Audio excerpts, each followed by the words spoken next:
Next is Mr. Peter Jezik. Thank you, Mr. Chairman. Mr. Commissioner-designate, in your mission letter, the Commission President-designate says that Europe needs to manage migration better in all its aspects. Well, I'm afraid that my constituents would agree. They often air concerns related to further migrations to Europe, and we must face it and justify our principles and values you were also referring to. Therefore, I have two questions. What do you intend to do in cooperation with member states to improve integration of immigrants for the benefit of all? And how do you intend to enhance and influence the debate, the public debate on this issue?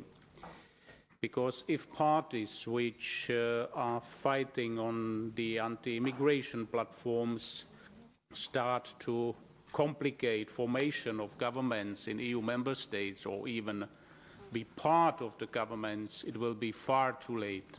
Thank you.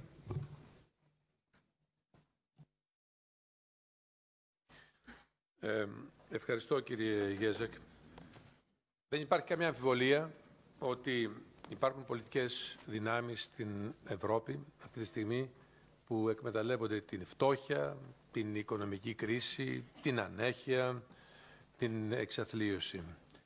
Και πάνω εκεί χτίζουν τις δικές τους προτάσεις έχοντας ως εργαλείο το λαϊκισμό που είναι μία από τις χειρότερες μορφές πολιτικής.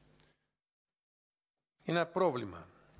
Πιστεύω ότι όταν σταδιακά αρχίζουν να ξεπερνιούνται οι λόγοι που το έχουν προκαλέσει και σε ό,τι αφορά το εσωτερικό της χώρας, την οικονομική κρίση, της Ευρώπης εννοώ την οικονομική κρίση, αλλά και εξωτερικά τις μεγάλες απειλές και την κλιμακούμενη κρίση σε ζώνες υψηλής ανασφάλειας, όπως είναι η Μέση Ανατολή ή ακόμα και το τόξο αυτό που εκτείνεται από την Τινησία μέχρι την Ουκρανία, όλα αυτά θα αρχίσουν να περιορίζονται. Και τότε γιατί? Διότι η κουλτούρα των λαών της Ευρώπης είναι βαθιά δημοκρατική. Η Ευρώπη έχει υποφέρει στο παρελθόν από δικτατορίες, φασισμούς, που την οδήγησαν σε μεγάλες περιπέτειες και αυτό είναι μέσα στο DNA των λαών. Απλώς κάποιοι το εκμεταλλεύονται.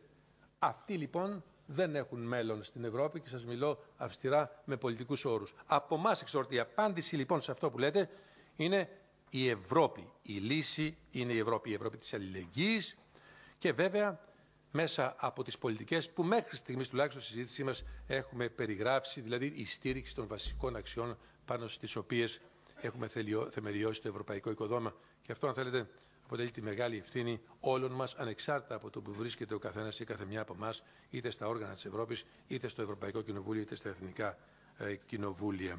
Αυτή είναι η απάντησή μου, μια γενική, με κάποιες σαφέστατες επισημάνσεις για τους κινδύνους, που όμως δεν είναι αυτή τη στιγμή τόσο ισχυρές ώστε να μας φοβίζουν. Η δημοκρατία και η δημοκρατική Ευρώπη δεν φοβάται όλους αυτούς που υπηρετούν την ξενοφοβία και τον ρατσισμό.